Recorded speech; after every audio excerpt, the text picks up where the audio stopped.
সেই মহাবিপদের দিনে আল্লাহ তাআলা কুলনা হাফিজিয়া মাদ্রাসার ছাত্র হাফেজকে ডাক দিয়ে বলবে, এদিকে এসো, তুমি কি হাফেজ ছিলা? কোন মাদ্রাসা? বলে কুন্দা। তাই নাকি? 30 পারা কোরআন বুকে করে মুখস্থ করে রাস্তায় দুনিয়ায় চলাফেরা করেছ। যে 30 পারা কোরআন মুখস্থ ছিল তোমার, জগন্নাথ, তারকনাথ, লোকনাথ, ভোলানাথের কথা নয়, এই কথাগুলো সব আমি আল্লাহর কথা। তুমি যে গোটা 30 পারা কোরআন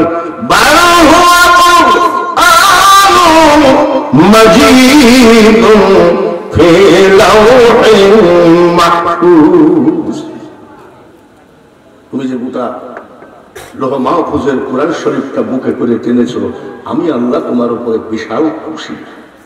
হে কুন্দা মাদ্রাসার হাফেজ, আমি আল্লাহ বলছি তুমি এখনই জাহান্নামে যাও। কোথায়? মুখটা ব্যস্ত। মা বাপ নূরের টুপি পাবে, আমরা জান্নাত পাবো। আজ কিয়ামতের মাঠে আল্লাহ সরাসরি কোথায় পাঠাচ্ছে? হাফেজ সাহেবের মুখটা বেজার না খুশি? আমার আল্লাহ বলবে বেজার হয়েও না। 30 পারা কোরআন বুকে করে চলেছো, আমি আল্লাহ খুশি হয়ে জাহান্নাম তোমাকে বকশিস দিলাম। জাহান্নাম বকশিস হয় নাকি? বকশিস হবে কি? আপনি আমাকে ধাক্কা মারি স্টেজ থেকে ফেলাই দিলাম, বলে বকশিস দিলাম, তাই হয় নাকি? আরো মনটা খারাপ। আমার আল্লাহ বলে, কুন্দা হাফিজিয়া মাদ্রাসার হাফেজ রে, মুখটা বেজার করো না, আমি আল্লাহ তোমাকে বকশিস দিলাম, কোরআনটা বুকে করে টেনেছ। এখনই তোমার পছন্দনীয় 10 জন জাহান্নামীকে জান্নাতে নিয়ে যাও।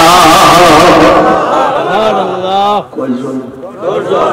মা বাপ, দাদা দাদি, নানা নানি, চাচা চাচি, শ্বশুর,